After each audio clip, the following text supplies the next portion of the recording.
बिहार में राज्यसभा की 5 सीटों के लिए 16 मार्च को होने वाला चुनाव इस बार बेहद दिलचस्प और प्रतिष्ठा की लड़ाई बन गया है। सत्तारूढ़ एनडीए और विपक्षी महागठबंधन दोनों ही 5वीं सीट जीतने के लिए पूरी ताकत झोंक रहे हैं। इस बीच मोकामा के विधायक अनंत सिंह को लेकर कोर्ट के एक फैसले ने चुनावी समीकरण को और ज्यादा चर्चा में ला दिया। दरअसल राज्यसभा चुनाव में जीत के लिए हर उम्मीदवार को 41 विधायकों के समर्थन की आवश्यकता होती है। बिहार विधानसभा में एनडीए के पास कुल 202 विधायक है, जिसके आधार पर 4 सीटों पर उसकी जीत लगभग तय मानी जा रही। लेकिन 5वीं सीट पर मुकाबला कड़ा हो गया है, क्योंकि राजद ने भी अपनी उम्मीदवार एडी सिंह को मैदान में उतारा है। ऐसे में 5वीं सीट को लेकर एनडीए और राजद के बीच सीधा मुकाबला देखने को मिल सकता है।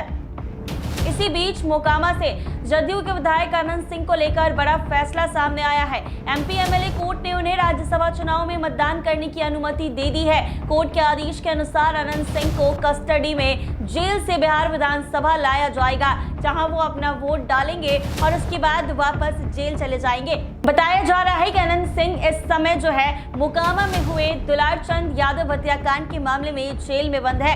इसी वजह से ये सवाल उठ रहा था कि वो राज्यसभा चुनाव में मतदान कर पाएंगे या नहीं। कोर्ट से अनुमति मिलने के बाद एनडीए खेमे को बड़ी राहत मिली है, क्योंकि हर वोट इस चुनाव में काफी महत्वपूर्ण माना जा रहा है। राजनीतिक गणित की बात करें तो एनडीए के 202 विधायकों के आधार पर 4 सीटों पर उसकी जीत लगभग तय मानी जा रही, लेकिन 5वीं सीट के लिए उसके पास केवल 38 विधायक ही बचते हैं, जबकि जीत के लिए 41 वोट जरूरी है। ऐसे में एनडीए को 3 अतिरिक्त वोटों की जरूरत पड़ेगी। यही कारण है कि सत्तारूढ़ गठबंधन अपने सभी विधायकों को एकजुट रखने के साथ साथ विपक्षी खेमे में सेंध लगाने की रणनीति पर काम कर रहा है। वहीं दूसरी तरफ राजद भी 5वीं सीट जीतने के लिए पूरी रणनीति के साथ मैदान में है। राजद के 25 विधायक है, जबकि कांग्रेस के 6, वाम दल के 3 और आईपीपी के 1 विधायक का समर्थन मिलकर यह संख्या 35 होती है। इसके अलावा एआईएमआईएम के 5 विधायक भी है। हाल ही में एआईएमआईएम के बिहार प्रदेश अध्यक्ष अख्तरुल इमान ने तेजस्वी यादव से मुलाकात की थी और बातचीत को सकारात्मक बताया था।